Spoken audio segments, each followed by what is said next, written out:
Okay, it's always a pleasure to announce a former student. So let's welcome Marion Marschalek. She is working for Seifert, and one of her main tasks and main interests is in malware analysis and threat analysis. And as soon as they will have their technical problems solved here, her talk will be on la quadrature du cercle. Alors, Madame Marschalek, s'il vous plaît.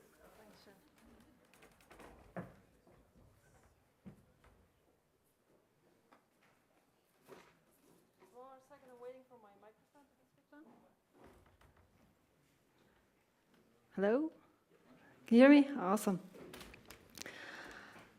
Yeah, so I was just telling her I always have interesting effects when I plug my notebook into a beamer, and today was the first day that the picture was actually moving. That was a primer to me. Hello, welcome to my talk about la quadrature du cercle. Actually, let me plug the... Okay. La quadrature du cercle, the APTs that weren't. The quadrature du cercle is one of the 3 French phrases that I master. The second one is je ne parle pas français. The third one is je ne parle toujours pas français. There's no specific point to having a French title here. I just picked this out of a random selection of this title out of several different languages, because la quadrature du cercle is a mathematical problem that has been described in not only French but in several different languages. And it describes the problem of calculating the volume of a circle by describing it as a square, which is something that has been unsolved for a long time and potentially still unsolved. I'm not a mathematician, but I took this problem as an issue in mathematics that has never been solved and projected it to the problem of APTs. APTs are a problem not only for detection, but also for analyzing APTs, finding APTs, and so back and so forth. So the whole science around APTs is squaring a circle. As already introduced, my name is Marion Marschalek. I'm an alumni from this very same university, now working as a malware analyst. My employer is named Seifert, which is a startup based in the United States, in California, and we do advanced threat detection. My job there is analyzing threats we detected and, of course, developing new methods of threat detection themselves. My talk today will be about APTs, of course. I'll be speaking about a rare kind of APT, the so-called nation-state APT. No, I'm kidding. I will be speaking about researching APTs as a whole, and occasionally something our samples that are more advanced than the usual APT. But now let me start on what makes an APT. What is APT altogether? I'm sure other talks today already covered that topic. Let me cover it once more. APT itself is more of a process than the term itself. APT stands for Advanced Persistent Threat. Now, I'm not so sure all the threats out there that are called APT are advanced and persistent. But what is the principle of this term? The principle of this term is a process of basically 5 different phases. The first one, reconnaissance. So an attacker wants to target one specific company. This, in fact, is the definition of a targeted attack, that the victim is known to the attacker. So the victim has the attacker has a specific victim in mind and does a reconnaissance phase, which means he gathers information about the victim, so he can start on his second step, the incursion, how to break into the victim's network, which helps him put a footstep into the network and start in the third phase, which would be discovery. Look around in the network, where are the crown jewels, so to say, the interesting data that can potentially be stolen, to get to the fourth phase, capture, where the attacker collects all the interesting data on the network, and then in the 5th step, exfiltrates the data from the network. So this is what we call APT. Let me introduce you the single most beautiful APT that I've seen throughout my career, which would be the breach of the Target Corporation 2013, which for me is the best example for an APT itself, and why APT is not A or P. The target corporation was breached in 2013 and lost a total of about 60 million records of customer data. The customer data itself was stolen directly from their cash desk. So you imagine you have a cash desk at the supermarket, and there's malware installed on the cash desk, directly scraping data from the cash desk as it processes customer purchases. So we had two components. We had a component installed on each and every cash desk, and another component on the server, waiting for data from the cash desk being scraped out of the RAM, being sent to the server. As simple as that. The whole APT was up for about a month, and as I mentioned, stole a lot of data and cost Target a lot of money. APT, let me get back to the definition of APT. So A, which means advanced, which basically says we don't understand it, and P, which means persistent, which means we detected it too late. The target breach itself, no, seriously, that's what we're talking about. The target breach itself involved malware that was not sophisticated at all. I swear, it was not advanced. It was out for about a month, which is not what we call persistent. Still, it is called an APT, and a very successful one of the most. So this is basically what we have in APT research normally. Still, why can't we find it? What problem do we have with APT detection? You might know that malware detection itself is a problem already, and if the threat is an unknown one, it's even bigger, because there's one single point where threat detection nowadays fails, which is threat detection always relies on patterns. It doesn't matter if you're searching for patterns that are there, if you're searching for patterns in binaries or patterns in behavior, if you're searching for patterns that are not there, if you're searching for anomalies. It doesn't matter. You have this list of patterns that you can search for or dedicatedly not search for, as it is with anomalies, and you will still always fail on things that are not known to you, because maybe they look too normal, or maybe they are not in the scope that you actually cover with your patterns, so you still won't find them. This is the basic problem that we have. Altogether, I will tell you, I can see dead patterns. This is what I learned in building threat detection systems, that we're never going to be able to find all of them. What's interesting, though, especially in the field of APT, that things repeat themselves. So the principle of a pattern is that you see something again and can find it on the second try. So you know something, and based on that information, you find something when you see it on the second try. And this still works surprisingly well. So just the fact that things are, or the detection space and patterns doesn't mean it doesn't work anymore. We still have this long list of patterns that we can check for. And the basic principle that we rely on is that things are being repeatedly used, even in APTs. Actors reuse their tools, they reuse their exploits, they reuse their techniques and their CNC servers. And all of this reuse enables us to detect them. Now, the question of how much is reused is a question of money. The more resources an attacker has, the less likely he is to reuse things, because new things or new unknown threat components are more likely to go undetected. So the more money we have, the less easily things are detected.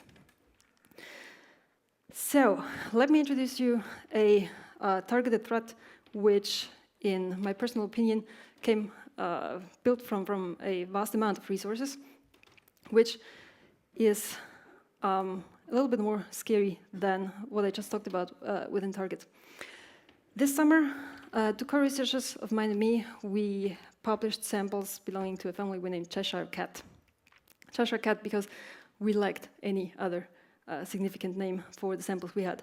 But we had 5 to 6 samples being compiled in a time frame of about 9 years, starting with 2002, going until 2011, and being targeted for a very small amount of machines or a very limited number of institutions.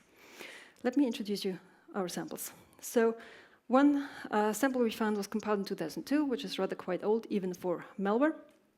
It was out to be an orchestrator component on the infected machine. So all it would do was like starting other processes and monitor them to stay under the radar of security products that would check starting processes on the machine. Also would search for dedicated security products. The most interesting point about the sample, though, was that it was dedicatedly prepared to run in old versions of Windows. Based on APIs that we found in the binary, which we found out were deprecated a long time ago, we figured that the binary was compiled for versions of Windows being older than Windows ME, so Windows 95 and Windows 98, which even in 2002 was a very rare species. And furthermore, we found a component within the binary checking for the binary header of the executable that was being started by the harness, which included a check for an NE value. If you've ever heard about the PE header of an executable file, there is an MSAT header and a PE header, which stands for portable executable. The NE header stands for new executable, which was the predecessor of the portable executable. The new executable file format was introduced with DOS 4.0. So you can imagine that was a long time ago. So our attackers wanted to dedicatedly infect old machines. At this point in time, we felt a bit like archaeologists. Going on, we found samples being related to the first one from 2007 to 2009, all of them together targeting the Windows NT 4.0 platform and trying to run in the context of the Windows Program Manager window. Program Manager is the predecessor to the current Windows shell, the Windows Explorer. It was introduced with Windows 3.1 and actually deprecated with Windows Vista. So you can imagine the authors implementing this malware were prepared to not find anything newer than Windows Vista on the target site. The implant itself was designed to monitor network activity on the machine. Interesting also was that the samples were very evasive, so they would dedicatedly watch at runtime if any specific network sniffing product would start up, and will also do very stealthy network communication itself. So the samples were aware of monitoring solutions on the endpoint, and they would regularly iterate their CNC servers. They came with 9 or more hard-coded CNC domains, and would hide their network communication within a web browser instance. So dedicated web browser instance would be started up and run in the background, and code would be injected to perform the CNC communication of the sample. The newest samples that we found were pretty similar to the older ones, just that now in 2011 they came with a dedicated component to pedal by Kaspersky security product on the machines. If you look into malware, sometimes you find measures of avoiding security products on machines. Usually there's a list of security products that are being scanned for and being monitored for, but these samples dedicatedly searched for one specific security product. In terms of a targeted threat, that means that our attackers dedicatedly knew which security products were installed on the machines, they knew which operating system were installed there, they knew about the network setup and how to get out of the network, on the machines that we were installed to, and they were active for almost 10 years without being published or without being detected. All this together, I tell you, this is a targeted attack by definition. Altogether, there was one more interesting fact, which I didn't mention yet, which was that all of these samples together dropped temp files starting with a tilde and a D. You might have heard of other malware platforms using these specific temp file names. There was a long discussion after we published these samples, where they came from and what was the intent, and who would put up all the resources of dedicatedly designing malware for one specific computer network. Of course, the conclusion lies near that it was a nation state putting all its resources into development of these malware samples. Now, people are usually really excited about nation state cyber espionage, but as much as we might dislike it, nation states have been performing espionage ever since. That's not something that came up only with the Snowden revelations, and that they moved into cyberspace was also a rather quite expected thing to happen, rather than unexpected. Now, the problem with nation state cyber espionage is not dedicatedly that they spy, but sometimes that they go rogue.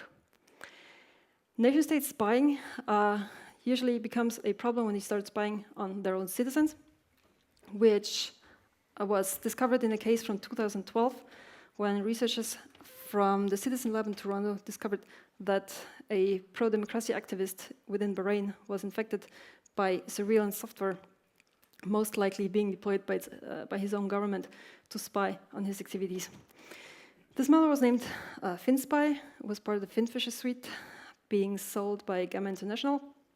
You might have heard of Gamma International. You might also have heard about Hacking Team. These are probably the most well-known companies distributing surveillance software to, as they say, government and law enforcement agencies. And they made a big business out of this kind of software. Which brings me to my next point: what is actually malware? So there's a very accurate definition of malware or malicious software, which is always software that doesn't come with an end-user license agreement. So as long as you didn't sign anything, software should not be allowed to run on your computer and steal data about you and yourself. Altogether, some might not agree with me. In the recent years, there has been a vivid market booming around offensive software.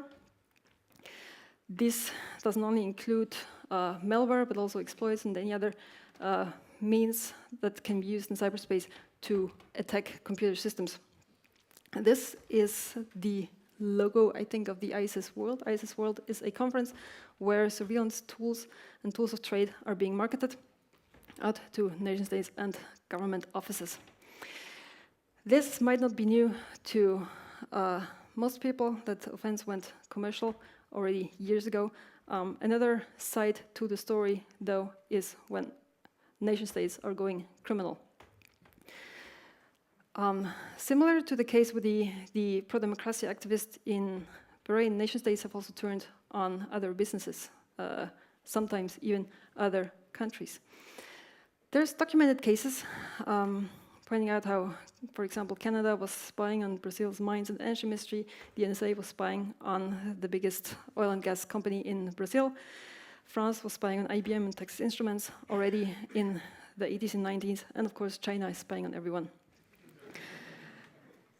These are facts. I dedicatedly copied the links to the articles on the slide, and these are not singular happenings, but if you start researching into state-sponsored industrial espionage, there's actually a lot of these stories out there, and it's not only China doing it, but pretty much everyone else as well. So this is the kind of industry that we in APT research work in, and let me tell you, the threat detection companies, they're even more confused than me. Like, what are we going to do with this? How are we going to deal with nation states spying on industries and industries spying on nation states, and exploit authors working for legitimate businesses and malware authors selling their products at international conferences? We don't know. So we face a lot of challenges around research within our field of APTs, especially as our own field, the threat detection industry, has made a move towards the threat intelligence industry. This is not only a buzzword, but this is a whole methodology that was developed around not only detecting threats, but working and marketing the intelligence that's being collected around malware. Most of it all, we see a move nowadays that we are not having a main focus anymore on threat detection, but a secondary main focus on threat watching.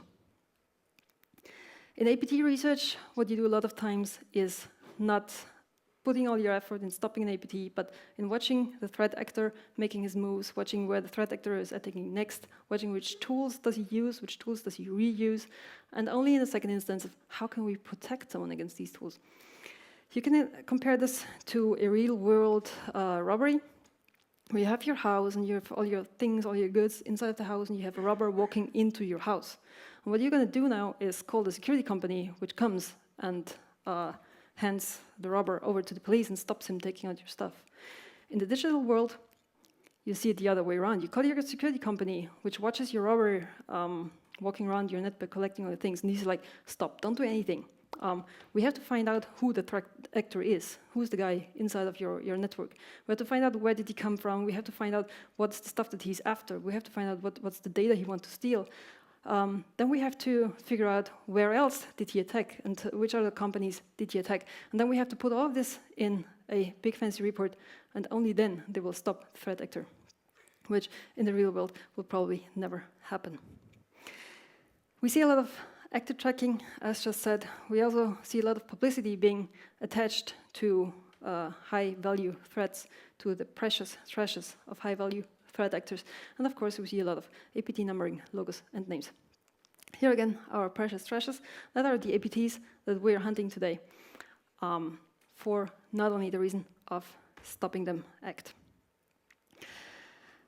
Another peculiarity that you face as an APT researcher is the frenemies phenomenon.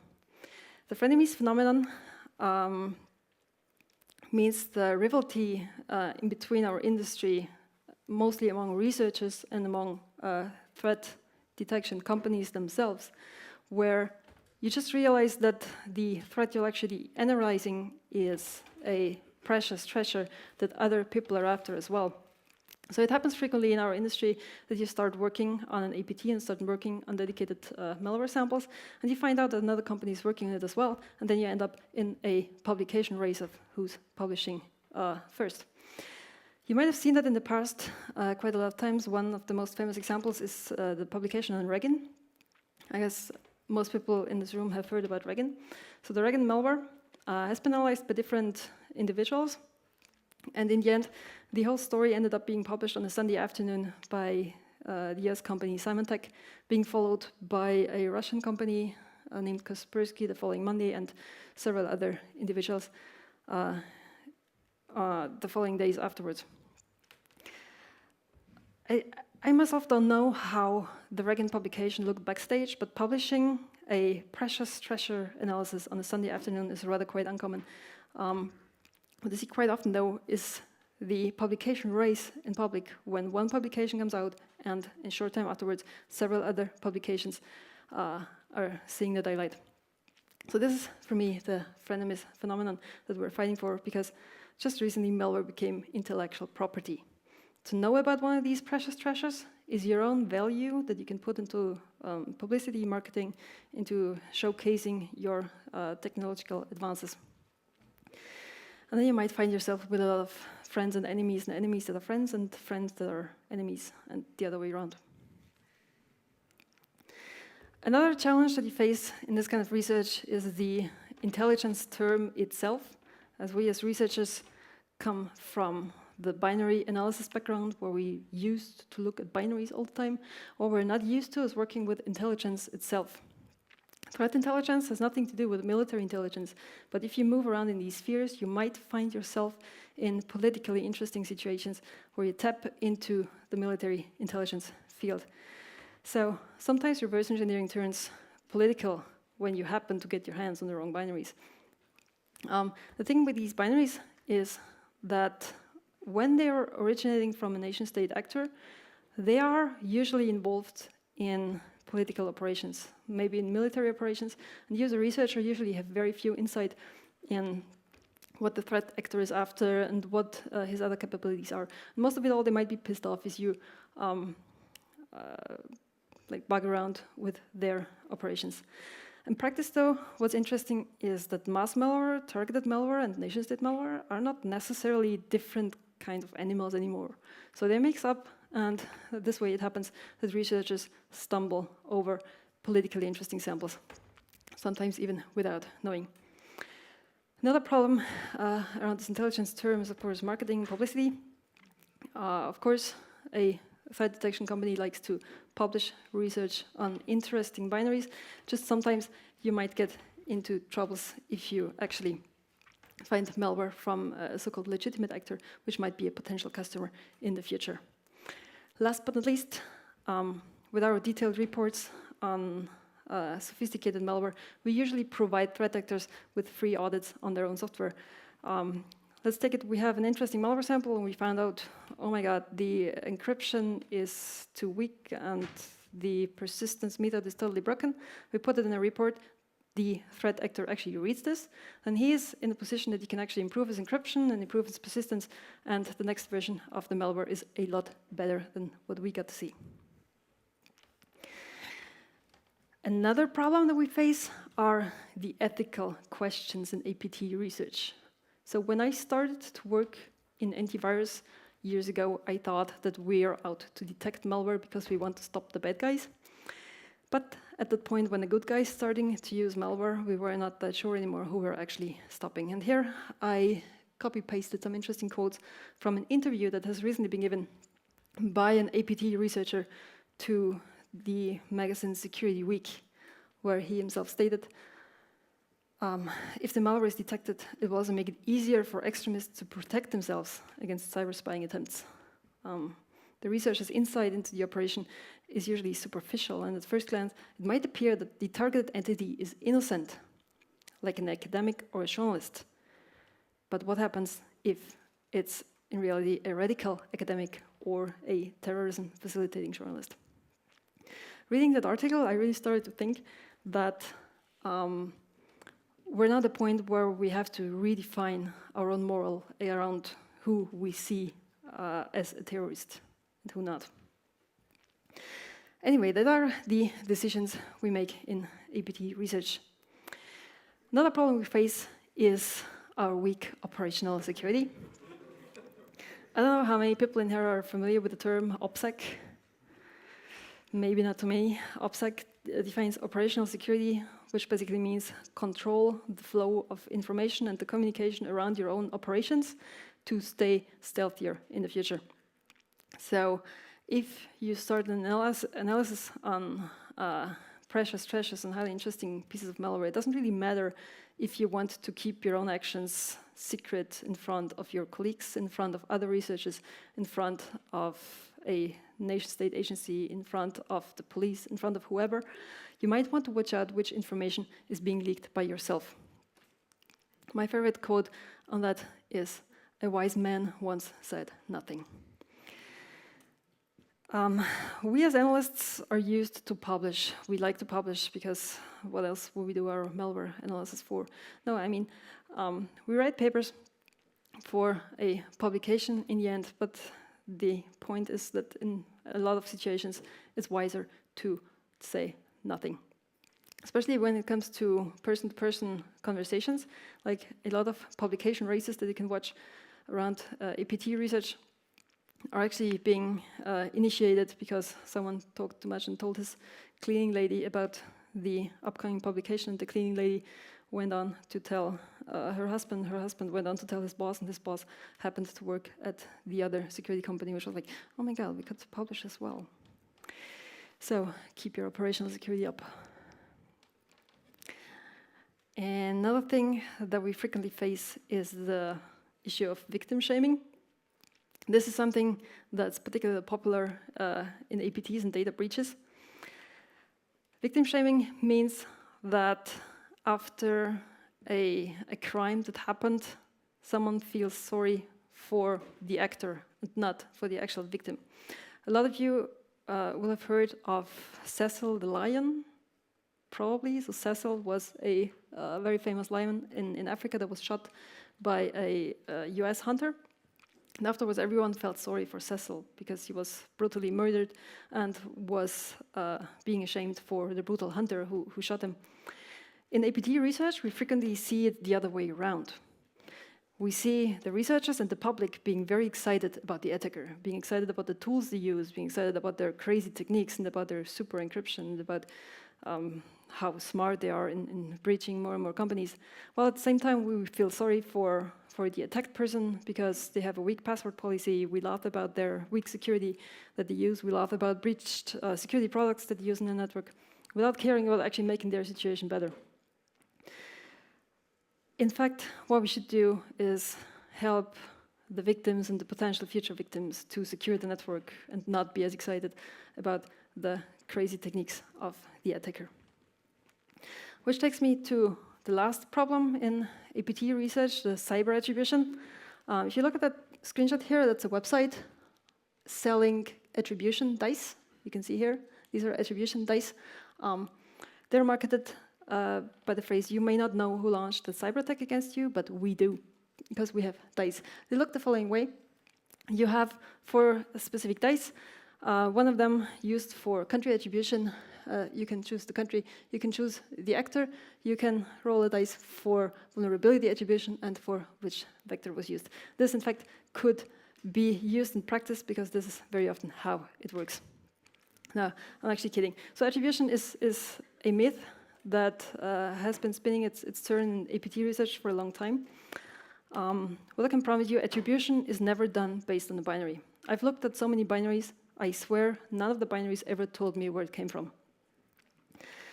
What is frequently used for attribution is data that is not being seen in public, because a lot of times it can't be shared for mentioned OPSEC reasons, but there's some cases where attribution is actually pretty straightforward and pretty direct. Here's one infamous case about attribution that was done as well by the Citizen Lab. There was a pro-democratic activist in the United Arab Emirates. His name was Ahmed Mansour, and his computer was breached and malware has been found on his computer. This guy actually, beforehand, went to prison for 3 years for signing a pro-democratic petition in the Arabic Emirates. However, the malware being found on his computer was linked to hacking team. So the binaries dedicatedly were part of their surveillance suite being sold to government agencies and law enforcement. And interestingly, the attackers using the malware were able to install the malware, but they were apparently not very sophisticated in putting up their infrastructure. So when running the binary in the machine, it would call out to one specific IP address. And the IP address itself was being registered for the office of the Sheikh in Abu Dhabi. This way, based on the fact that it was hacking team malware and by the fact that it was calling to an IP address of the Sheikh himself, one could draw dedicated conclusions about who was behind these attacks. This is usually not the case, though. Attribution is very difficult based on the binaries and also based on the infrastructure because it doesn't always give you these kind of clues. Altogether, I put a cheat sheet up about APT attribution because in most cases, attribution itself is not actually needed either. If you're not a political activist, if you're not being at risk in your real life of being targeted by a powerful perpetrator, you usually don't need attribution. What you need is protection against further attacks. What you need is protection against the attack that's ongoing currently. So the attribution cheat sheet said, usually you don't need actor attribution. Sometimes you need actor tracking in the case that the actor that has attacked you once is going to come back. What you should always do, or what you always need, is actor tool recognition. You want to know which malware is out there, and you want to know which malware can be used to actually breach me or my computer network. Another interesting tool that could help you doing attribution, and is about as useful as the dice that I showed you before, is the website sony.attributed2. This is an interesting project being put up, that has been put up after the Sony breach last year, which is an automated attribution generator, which I think should be standardized for any attribution work. So this website generates attribution, it generates an executive summary, it generates links, it generates a timetable of events, it tells you vulnerabilities and exploits have been used, and tells you which malware has been used. And every time you surf to the website, it gives you just random data. This is how attribution works in practice. All right, that was about the most of the content of the Squaring the Circle talk. I hope you got some understanding of how we are squaring the circle about APTs, as we don't know where our actors come from. We don't actually care where our actors come from. We don't know which tools to use. We can't actually detect their tools. We just can dig after them as they go breaching more and more companies and personal computers. So we're still squaring the circle. Here are two interesting quotes that I picked out of different conference talks that I heard this year. The most important take on this is that an attacker only needs to find one weakness to enter your network or your machine, while you, as a defender, need to find all of the weaknesses that your machine has and need to patch them. On the other hand, though, what's interesting is if you think about attacker economics, it always is a specific cost to breach a network or breach a machine.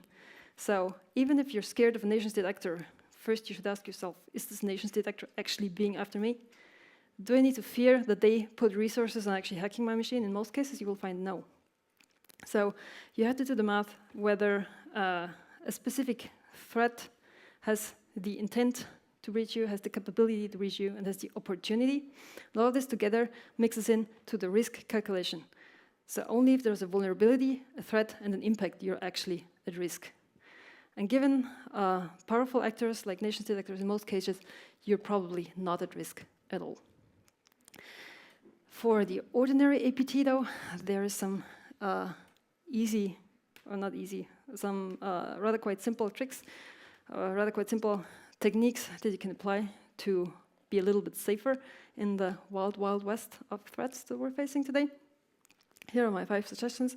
Do some adequate threat modeling. Who are the actors that actually want to breach me? And am I prepared for their intents?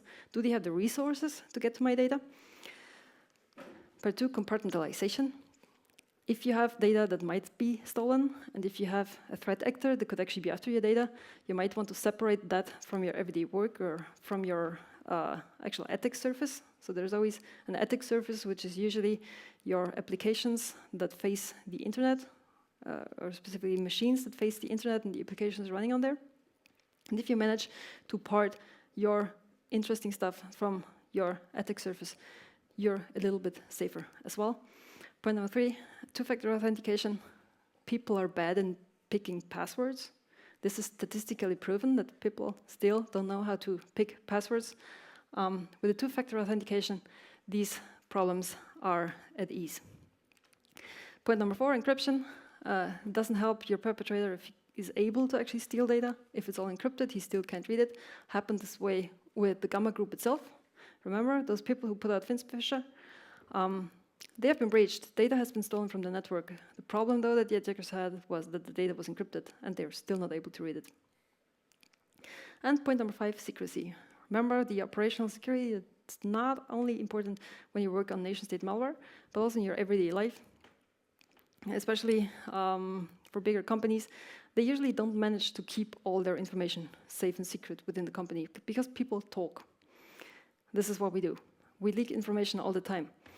The important thing here is to bear in mind which information should be thought of as classified, it should be thought of as something that you want to keep secret and which not. And all of this together will make your life easier. All right, this was it from my side. I thank you very much for your attention and be happy to answer your questions if you have any.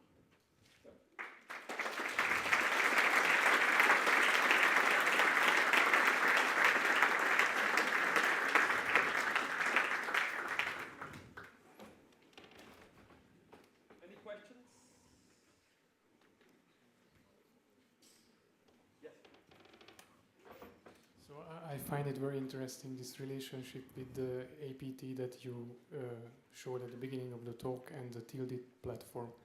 So is there any further investigation in that area, or do we know more, or do you know more about that? We would love to know more about that. We should maybe talk about that. So we had these samples since the beginning of the year, I think. They were all available on public platforms. We more like coincidentally stumbled over them. It's about 6 samples, as mentioned, being compiled from 2002 to 2011, and they dropped tilde temp files. We don't have so much information about who was targeted with the malware. We just assumed that it was a very small amount of people, because the binaries itself, they look like malware, so I know that's malware, but they have gone under the radar for a very long time.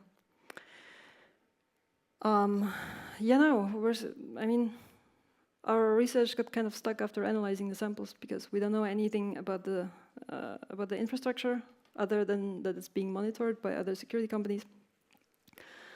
And from the samples themselves, we know that we lack other components.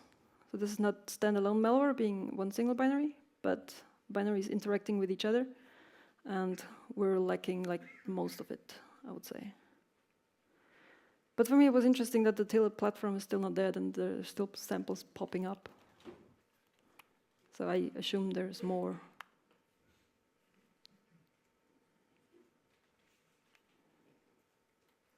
All right. Again, thank you very much for your attention.